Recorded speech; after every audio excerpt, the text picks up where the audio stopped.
Bismillahirrahmanirrahim. Elhamdülillahi Rabbil alemin. Vessalatu vesselamu ala Resulihi Muhammed ve ala alihi ve ashabihi ecma'in. Amma ba'd. Esselamu aleyküm ve rahmetullahi ve berekatuhu. Allah Teala'dan yordam so'rab, tafsir darsimizni davom etkazamiz. Baqara surasini 8-oyatiga to'xtagan ekanmiz.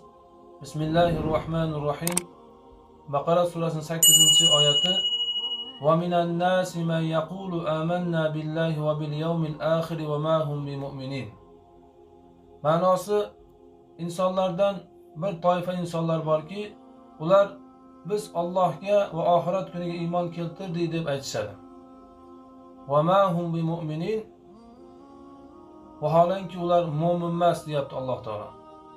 Bu toifa insonlar kimlar? Bu toifa insonlar munofiqlar. Munofiqlik ikki qismga bo'linadi. Katta munofiqlik va kichkina munofiqlik. Oyatda zikr qilinayotgan munofiqlar, ya'ni katta munofiqlik. Katta munofiqlikning alomati. Bu munofiqlar aytishadiki, biz Allohga oxirat kuniga iymon keltirdik deb aytishadi bular. Bular la ilaha illalloh Muhammadur Rasululloh deb aytishadi. Bu munofiqlar namoz o'qishadi. Alloh taolo aytayotganki, "Va ma hum bimu'minin." Bular mo'min emas deyapti Alloh taolo. Bular musulmon emas, bular mo'min emas deyapti Alloh taolo. Munofiqlar biz Allohga oxirat kuniga iymon keltirdik deb aytishadi, faqat tilida aytadi, qalbida kufr bo'ladi.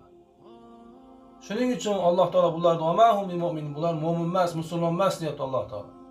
Bular tilida la ilaha illalloh Muhammadur Rasululloh deydi, lekin qalbida kufr bo'ladi. Bular namoz o'qishadi. Bu munofiqlar namoz o'qishadi. Musulmonlar ichiga kirganda namoz o'qiydi, o'zlari yolg'iz qolganda namoz o'qimaydi.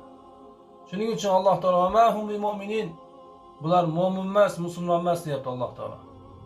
Bir odam men mo'minman, musulmonman desanglar, la ilaha illalloh Muhammadur Rasululloh desanglar, mo'min musulmon bo'lib qolmaydi. Alloh va Rasuli mo'min bo'lasan degan o'ringa tushganda inson mo'min bo'ladi, musulmon bo'ladi. Bo'lmasa mo'min musulmon bo'lmaydi. Oyatda zikr qilinayotgan munofiqlik bu katta munofiqlik alomati. Tilida la ilaha illalloh Muhammadur Rasululloh deydi, Allohga oxirat kuniga iymon keltirdim deydi, lekin qalbida kufr bo'ladi. Alloh taolo bizlarni katta munofiqlikdan va kichkina munofiqlikdan saqlasin. Alloh bizlarni haqiqiy mo'min va musulmonlardan qilgin.